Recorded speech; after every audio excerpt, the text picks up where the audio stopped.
Hello guys, in today's video I'm going to show you how to make a Discord not safe for work channel.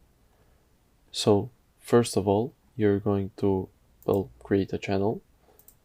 Let's call it not safe for work. Let's create it. Now when you have done that, you go to edit that channel. And as you can see right down here, you have age restricted channel. You check that on and you save those changes.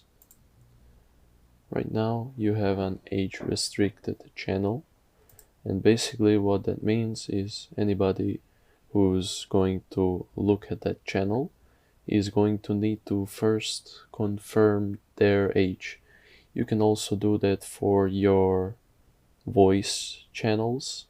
As you can see, I have already done that here. You go to edit, and as you can see, I check this age restricted channel on. Anyways guys, I hope this video helped you. If you liked it, subscribe and like the video. If you have any questions, ask them down below. But anyways, have a nice day.